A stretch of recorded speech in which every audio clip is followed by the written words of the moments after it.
Hey there, Precalculus. A little extra review for you. The reason I want to cover this Jack and Jill problem is that Chapter 10 has 5 formulas, and this one problem will use all 5 formulas. So I think that's cool. Maybe you do. If not, just pretend. All right, real quick to get started. I know it's going to look a little weird. I copy and pasted the same thing 3 times just to make it fit on this big screen, but it'll be fine. So Jack starts with a 12-inch step and increases his stride by 1/2 inch each step. So every step is going to be a 1/2 inch bigger. So plus a half, plus a half, plus a half. And then Jill, silly Jilly, starts with a 36-inch step, and each subsequent step is only 90% as long as the previous. So her steps are getting smaller and smaller and smaller. Each one is only 90% as big as the previous step. All right, so take a second and think about questions A and B, and then I don't know if we need to pause the video or not, but take a second and think which one is arithmetic, which one is geometric. Okay, you had some time to think. So Jack is plus a half, plus a half, plus a half. So Jack is arithmetic. And Jill is times 0.9, times 0.9, times 0.9. So Jill is geometric. I'll see if I can keep up the color pattern each time. All of Jack's will stay red, all of Jill's will stay blue. We'll see if I can handle that.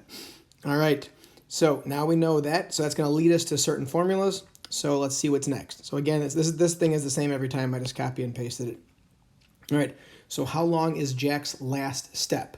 So that is a single term. So again, maybe I'll do purple for the generic formulas. So back to your formula sheet, maybe make one if you don't already have one. All right, so we want Jack's last step. So here we go. So we want A sub 21. So we need his first step, 12 inches, plus n minus 1 times d. The d was the positive half. Each step is getting a little bit bigger. I would just go straight to the calculator to figure that out, and that's 22 inches. And guess what? I already screwed up my color system. Jack was supposed to be red, and Jill was supposed to be blue. Oh well, there we go. All right, so Jill's 21st step. So we know Jill is geometric Jill. So her formula is first term times r to the n minus 1. So now back to blue. So A sub 21 for Jill is, first term was 36. That was a big step. Times her r, 0.9, each step's getting smaller, times n minus 1. And of course, if you know that's 20, you can just write 20. I like to just do it like that. And we're going to have to round this one. We'll go 3 places because why the heck not? 4.377 inches. All right, so that was dealing with a single term. All right, what's going to happen next?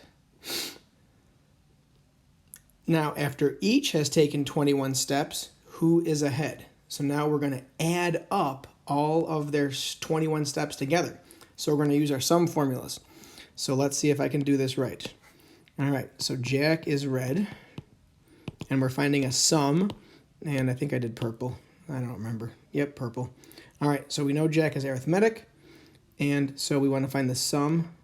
So it's n over 2 times first term plus last term. Okay, so let's go back to the red. So the sum of Jack's 21 steps is the number of steps divided by 2. His first term was given as 12. His 21st, that's what we figured out in part C. So you can scroll back up, or you can just trust me that that one was 22. So all of Jack's 21 steps added together makes a total of 357 inches. All right, good job, Jack. All right, Jill. So we know Jill was geometric. So her formula for the sum is first term 1 minus r to the n over 1 minus r. So let's go blue. So we want to add up 21 steps for Jill. Her first step was 36. 1 minus 0.9 to the 21st. 1 minus 0.9. So lots of different ways you can type that in the calculator. Try it your way. and then we'll see what we get. So you should be about 320.609 inches. So after 21 steps, we can see right in front of us that Jack is ahead. It didn't say by how much, so it just says who is ahead. So Jack's ahead. Good job, Jack. All right. Now, home stretch. Last problem. If Jill keeps walking forever and ever and ever, will she ever get to where Jack stopped? So Jack took 21. He couldn't go any further. He made 357. But if Jill gets to keep walking forever, let's find a new color for this one. So forever is going to be our infinite sum. So that's only for geometric series and only when the r value is between -1 and 1. And our r was 0.9, so we can actually figure out the sum. I think I'm just going to stay the same color. So 36 divided by 1 minus 0.9 is a perfect 360 inches. So we know Jack stopped at 357. If Jill walks for the rest of her life, wow, maybe even longer, she goes 360 inches. So final answer, let's go this color. And so final answer is a resounding yes. So hopefully you enjoyed that review. Thanks for listening. Have a fantastic day.